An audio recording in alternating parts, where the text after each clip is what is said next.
All right, fuckers. Today is our leg day. Hamstring and glute focused. We're going to start off with, as you guys can see over there, we're going to do some barbell RDLs. You guys know one of my favorites. Doing some to that with some Smith machine wide-footed squat. While I'm doing this, as you guys know, I like to superset compound movements just because it saves me time in the gym. It really fucking challenges me. It really makes me work hard. And then, of course, RDL specifically, hamstring. You get a little bit of glutes in there too. And then the wide foot squat with Smith really targets your glutes. It's a little bit of your quads as well. So, doing these two things together, it's a full lower body circuit. So we're gonna do 3 sets. And we're gonna move on to probably like a hamstring curl, and then we got time, like some calves or some, smaller movements and shit like that. But otherwise, these are 2 staples today. I'm a little tired, a little bit fatigued just a bit because of the training schedule. But otherwise, I feel okay. The one thing I do love about, like I mentioned last video, or love about doing the upper body, lower body split, everything 3 days a week, is I could do less on each day. I don't have to do as much volume each day because I'm doing it every other day. So it allows me to do a little bit less, spend a little bit less time in the gym, and focus and prioritize cardio more.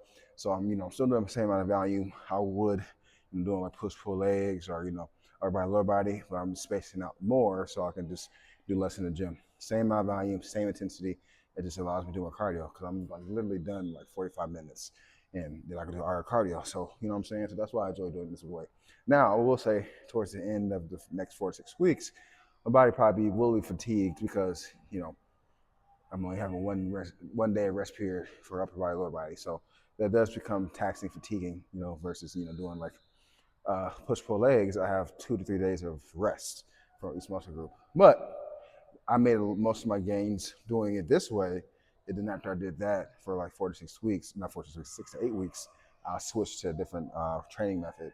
And I allowed my body to kind of, go back to normal, get regular rest periods, and, able to recover. But doing this for like a quick, 4 to 8 weeks to maximize gains is totally fine. So that's what I'm doing. And I need to prioritize cardio, so that means I got to spend less time lifting weights. So this allows me to do that. But anyway, let's get in this. I'm going to do 3 sets. I'm not going to go super heavy today. My lower back's a little bit sore, so we're going to probably go between 10 to 15 reps per set. But we're still going to challenge ourselves.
Not even quad day. Not even quad day. Ah! Woo! Ah! Ooh. Ah! Ah.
All right, guys, as you guys can see, we're doing some laying hamstring curls.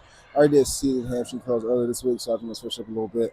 We'll do 3 sets. We're going to stay between 10 to 15 reps like I did the first 2 exercises. I'm not going to lie, I'm pretty fucking cooked, bro. Then my fucking squats and the fucking RDLs took me the fuck out, but it did feel good.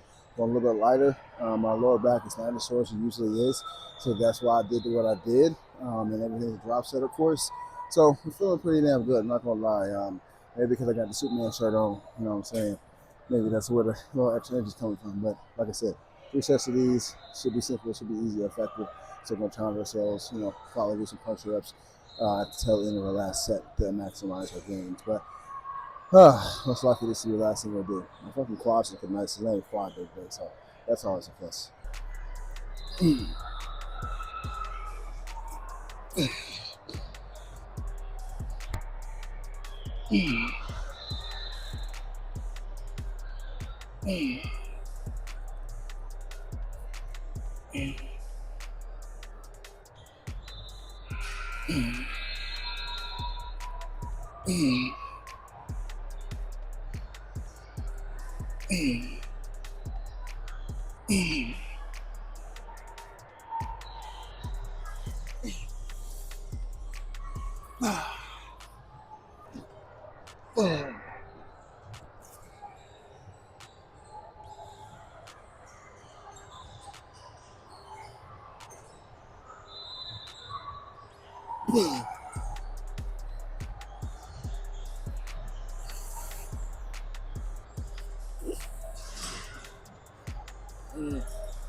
Ooh, this shit burn, bro.